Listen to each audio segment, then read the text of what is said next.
The first 90 days of a nonprofit campaign are absolutely critical. Here's our step-by-step guide on how to succeed. All right, we're gonna break the first 90 days of a successful nonprofit fundraising campaign into kind of 3 big segments. These are roughly a month long each. If you take more than a month on the first step and less than a month on the second, it doesn't really matter, but just for sake of, there's 3 kind of big primary chunks or primary phases to the first 90 days. We're just gonna talk about it in terms of month 1, month 2, month 3. But just know that there's some time flexibility depending on your situation, how fast you can get things up and running, if it's your first campaign or if it's your 15th, all these are factors. But just know 1, 2, and 3 months is how we're gonna split this up. So let's start with month 1. Month 1 we're calling leadership and internal readiness. The first thing that we wanna make sure that we nail is campaign leadership. Most community nonprofits will have some sort of a campaign steering committee or campaign volunteer committee. Our clients sometimes will build out an even more robust committee structure. We have 30, sometimes 40 volunteers in 4, 5, 6 different committees, all working on the campaign. But that starts with kind of a top-down approach, and we want to find the people who are going to be spearheading this. Visible community leaders who can connect to other wealth, other leadership in the community, all getting together and getting on the same page. A lot of times this requires training and orientation, especially if it's their first time running a fundraising campaign or working on a campaign steering committee. Oftentimes these are board members. Sometimes they are not board members. Sometimes they're people who don't serve on the board, but they just serve in a volunteer fundraising role.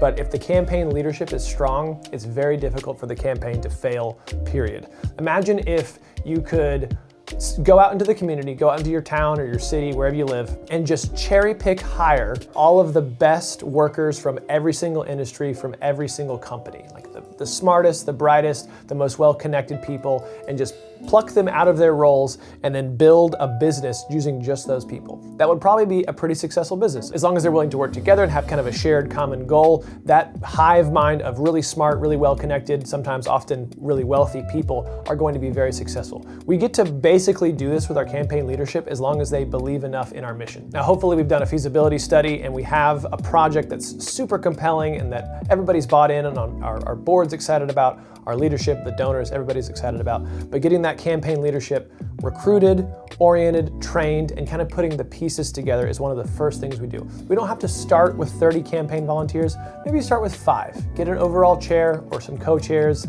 and then a handful of people who are going to be kind of your workers. The time commitment is probably maybe 3, 4, 5 hours a month at the most, but in the beginning, it's a lot of focused planning and getting everybody on the same page. So we're gonna get our campaign leadership in place right off the bat. That's step 1. Step 2, and you don't even have to do this after you do the campaign leadership piece, you can kind of go back and forth or do these simultaneously, is your lead gifts. The first thing you want to do following that feasibility study is absolutely get some revenue in the door. We know we need to get down the road. Hopefully from the feasibility study, we've generated a pretty decent prospect list of major gift potential supporters, of people who've supported us in the past and can give again or give bigger. Maybe they're new people who we've never asked before or haven't had exactly the right project to fit into that, but we want to secure lead gifts. Now, if we can't do this in one meeting, which obviously would be best case scenario, we at least want to start working on that. We always say if we have like 25 prospects, I want to start at least 5 conversations. So I want to try to get 5 people on my calendar that I'm going to meet with directly, that my board chair,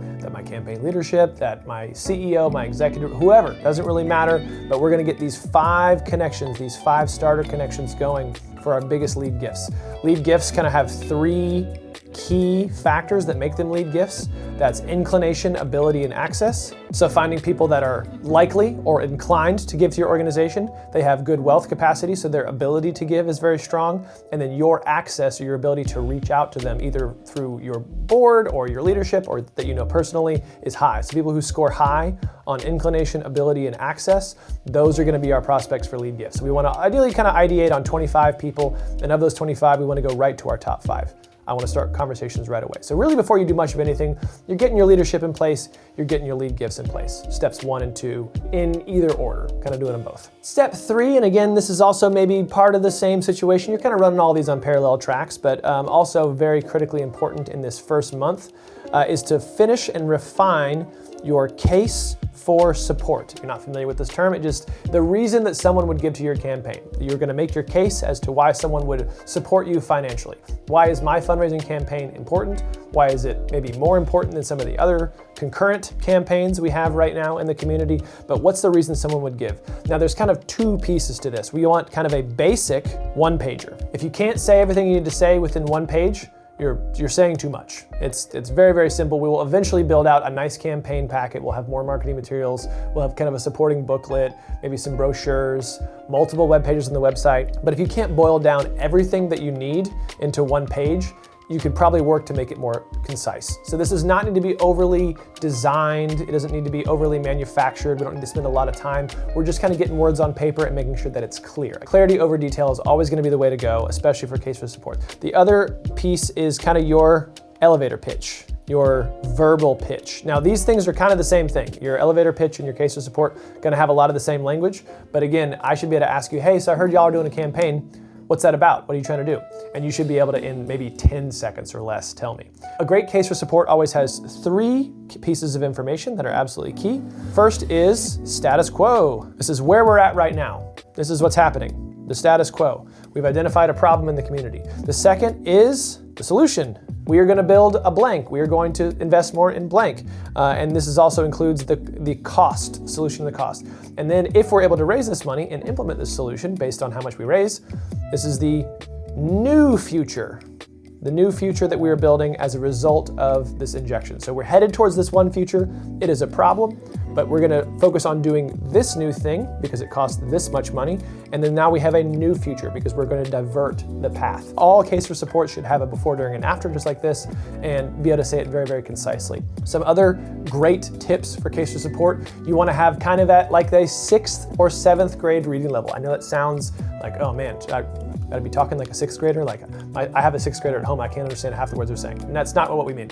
Specifically, just the language needs not be at a college or even a high school level that you write in a paper. We wanna have this like very mellifluous language, to use a vocabulary word. Don't say the word mellifluous in your case for support. You want it to be very easy and concise, short sentences, easy words, so that anyone can read it and go, got it. I know exactly what they're raising money for and I know exactly why. Again, clarity over this big, flowing, beautiful thing, always gonna be the more compelling case. Okay, hopefully you can get those things done in less than 30 days. If it takes slightly more, that's okay. They're the most important things. I would start with those 3 every single time. That's what we start with our clients as well. Volunteer leadership, campaign leadership, try to get those in place, established, oriented, asked, everything dialed in with that. Second thing, lead gifts. We want to get big influx of cash in the door. We're going to go to our biggest and our easiest yeses first. And of course, third, our case for support so that we can bring to those donors and also bring to every donor. That case for support will grow. Maybe it becomes many more pages. Maybe it becomes a campaign video at some point, but we're starting out with the basics so that we can just quick and dirty go out and get some money to start. That's month 1. Hey, thanks for checking out our video. If you're getting value out of this but would like something more personalized, you can book 30 minutes with one of our experts to see if you qualify for our support services. Link below in the description.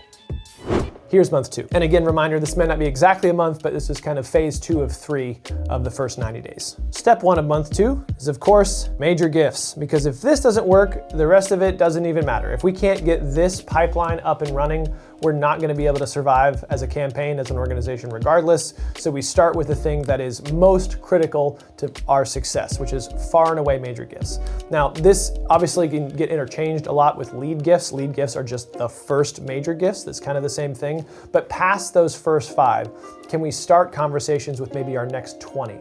Or maybe our next 25? Or can we go to our list of major gifts prospects that we generated in the feasibility study that we did prior to the first 90 days and start to reach out to each of those, or identify who's the best team to reach out to all of these? If we have no one and we have no idea who we can ask, here's where I would start. Your board. Go ahead and get those board gifts done. Maybe they give once a year, maybe they give a little bit every year, but we want to give every single member of our board the courtesy of a private, one-on-one, confidential ask for their best, most meaningful gift. Maybe they give $1,000 a year and we're gonna ask them for $10,000. Maybe they give $10,000 a year, we're gonna ask them for $100,000, but we wanted them to stretch just a little bit. We wanna give them multiple years to pay that off so they don't have to pay it all in one year or all in one big cash transfer. They can wait until the stock market does well and they can take some off the top of that, or they sell a piece of property, doesn't really matter. Let them handle their own finances, but you're gonna say, hey, we'd love for you to consider a $50,000 pledge over the next 3 calendar years, or the next 36 months. You can round and pay that off however it feels comfortable to you, but we'll recognize you for the full $50,000 up front. We're gonna make one-on-one asks with every single one of our board. If you have a dozen board members, that's a pretty decent amount of work. We're gonna set up 12 meetings, that might take several weeks. So we're really gonna chunk away and make sure that we get all of our board in. It's not even just about the money that we bring in through the board, it's the endorsement that we get as a result of that. There are donors who will ask, well, how much of your board is giving, or how much has your board committed? And you have to have the right answer to that. You have to say, of course, 100% of our board is giving, because if they get the sense that some of your board doesn't even support the project, they're gonna be way less likely to support it themselves. They wanna know that the people who are closest to the mission, closest to the organization, are fully bought in. So I would start with your board. I would also start with your leadership team. Even if you're a small nonprofit, you're gonna have to have your kind of executive leadership give something. They don't have to necessarily give a big gift, but it really helps if they give something, their best meaningful gift as well. An additional example of this is if you're a much larger nonprofit where your CEO makes quite a bit of money, you're probably gonna want a pretty big gift from that CEO. Say if you're a health system or a hospital and your CEO makes $500,000 a year, it would not be inappropriate to ask for a $25,000 or even a $50,000 gift towards the campaign from that CEO. Again, just for the endorsement and leadership. You want that CEO's gift at the top of every single recognition list so that donors can see, oh, okay, well, this CEO's bought in as well, giving back to their own organization so that they also can be a part of this. Makes a huge difference. The best part about these first two is that they're not allowed to say no. Whether they're major gifts or not, they may not necessarily be major gifts, but they're kind of your first big, easy gifts. Both of these groups have to give something for the campaign to be successful, and they have to be bought in or you're sunk before you start. So you know that if you set up meetings and you make asks for these two groups right here, you're gonna at least make money. So we would start there. And then from there, again, if I haven't done a feasibility study or I don't have a way to generate names or I don't know who to go to, I'm just gonna go to my past supporters. There are people that if you wait until year 2 or 2.5 to ask them, they're gonna feel offended that you weren't including them in the process. If they hear about the campaign from someone else before you sit down with them and say, hey, I wanna tell you about this new project, they're gonna feel left out of like, hey, we've been a supporter for years. No one thought to maybe involve us in the decision-making process. No one thought to involve us in maybe what we want to do. So we want to talk to our best and easiest supporters, the people who have given us continuously. Hopefully we've stewarded them well, but just major gifts in general, if you don't know where to start, I would start kind of with this list here and move on asks. We're kind of working on 2 individual projects here. Project 1, building the structure for the campaign to work. We want all the pieces in place so the campaign is firing on all cylinders. But more importantly, right off the bat, we want a big influx of cash. Maybe we've invested some money in a feasibility study, or we've taken some time to hire outside help or additional staff people or some interns or whatever. We've invested a lot up front. We want to make up for that cash deficit by going to our easiest and biggest yeses first. And board and leadership may not be the biggest dollar amounts, but they're some of your easiest yeses. Past donors may be both. Major gifts are always going to be best ROI. So we're going to focus on this right after we've gotten our lead gifts conversation started. We kind of move right into that major gifts piece. The next thing is to grow your volunteer base. So maybe you started out with 5 or 6 members of your campaign leadership. In a perfect world, you hopefully have more people who might want to help you in your efforts and not just give up their money, but also give a little bit of help in connecting to other donors, a couple hours a month. So we want to try to grow those volunteer teams and also do a great job of orientation and training so that not only are we getting the people in the room, but we're giving them the tools to succeed. This is one of the biggest mistakes that we see charities make all the time is they recruit volunteer leadership for a campaign, or they get the board all fired up about a campaign and start the fundraising process. And with giving them no instruction, no direction on how to do it, they just say, go forth volunteers, go and raise money. And they're well-meaning and they want to succeed, but if they've never been on a fundraising campaign before, or maybe even they have and they felt uncomfortable then, they're just gonna feel uncomfortable and not be set up best to succeed. So not just recruitment, but training. Training is so important. Very few charities do this well. The training piece. Don't skip this. The 1 month of training or the orientation or the extra information that you give will give you months and sometimes years of dividends just by taking a little extra time and saying, hey, before we start, y'all, we're just gonna give you some information on best practices. Here's what you say when you're trying to connect to people and connect into the mission. Here's what you say when you ask for money. Here's what you don't say. Here's what we do need you to do. Here's what we don't need you to do. It just helps get everyone on the same page. Set expectations early. We're gonna focus on major gifts, and then growing that volunteer base as well. The third and final piece in month 2 is to begin that cultivation on your next round of donors. So you've gotten your lead gifts, your easiest, biggest yeses right away in month 1, or at least started the conversation, gotten those balls rolling.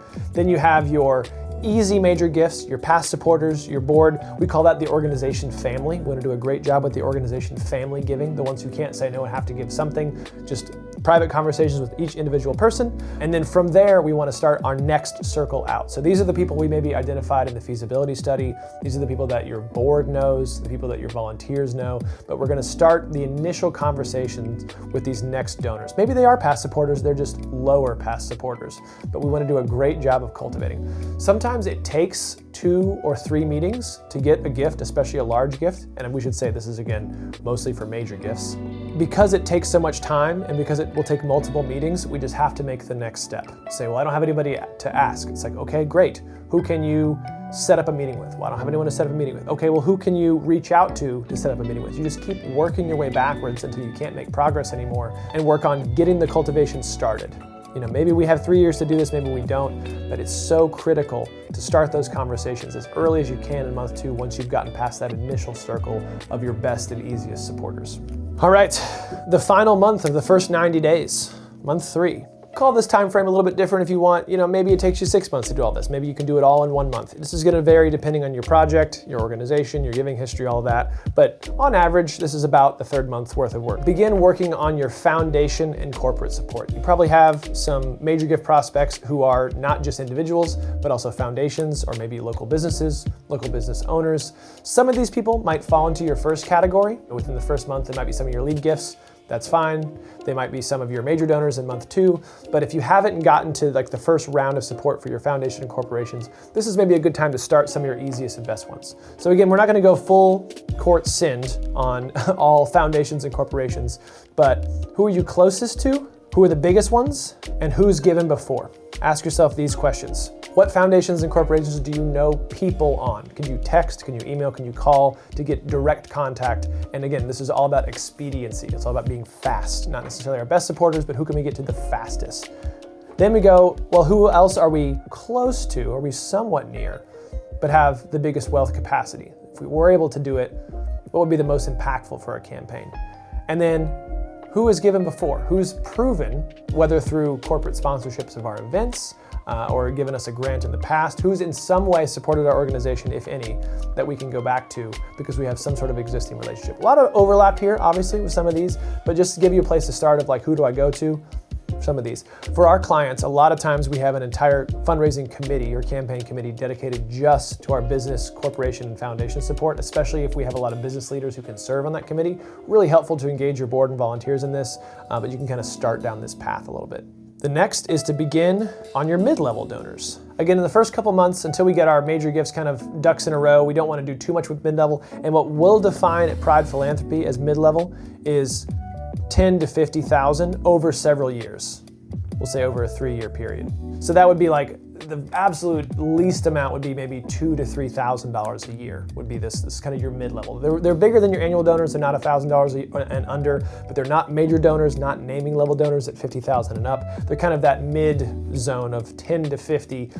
Maybe they're $10,000 a year, $5,000 a year. We consider this a mid-level in most fundraising circles and most fundraising industries. Again, often multi-year pledges, but we want to start a pipeline for that. At Pride, we try to have a specific committee that's going to look for these folks, help pipeline for these folks. They are important. They end up being a pretty good chunk of the campaign total, but they're not so important that we put them ahead of lead and major gifts. But in month 3, once we've got everything else kind of rocking and rolling, this is a great time to start our mid-level donors. All right, and the final thing in month 3 that kind of launches us into the rest of the campaign is doing a great job with recognition and stewardship of our initial donors, those lead donors, those first major gifts. If you get a first round of foundation and corporation support, we want to do an amazing job, not just of thanking them and stewarding them, filling them in with information, making them feel excited about the support they've given us, but also beginning to recognize them. A little bit here and there. We haven't gone public with the campaign yet, but we're starting to do a little bit, maybe with some online announcements, or maybe we have a little private gathering with some of our initial supporters. But we want to start the recognition and stewardship so that we build that into our calendar and build it into our time so that as our number of donors grow, which we know it always will in campaign mode, we have a system in place for kind of capturing. We don't want to have to decide at each level. It's like, well, if someone gave $10,000, how should we recognize and steward them, and have to brainstorm every time we get a gift. We want to put together a recognition policy or a stewardship plan that outlines if someone gives $50,000, here are the ways we recognize and thank them. Here are the touch points they get throughout the year. If someone gives $10,000, it's these things, so that we just plug them right in. And those things are built into our system already. So we can take some time to kind of figure out what that plan looks like and also maybe start to implement it in month 3. So hopefully after all these things go well, we kind of continue to roll this process still in the quiet phase. Most of our clients who are in a kind of a multi-year campaign effort will go 12 and sometimes as many as 18 or more months before launching their campaign publicly. The kind of soft rule is you want 30 to 50% of your campaign total before you go public. So if you have a $5 million campaign, you want maybe 2 million of that at least before you announce publicly. Just kind of gives you a little bit of boost and lets people know, hey, we actually are going to do this. But we can do a lot of this without having to do any front-facing marketing efforts. Maybe after month 3, you begin to expand your case for support. You kind of begin to go outside your next circle of people and you kind of work it from there. But those first 90 days are so critical because they're structure focused, they're case for support focused, and they really dial in on your major and closest supporters. And that's what you have to do super well. So it's not about planning and figuring out exactly what you're gonna do month to month. It's just making progress in those high ROI areas. We know that always comes down to major gifts.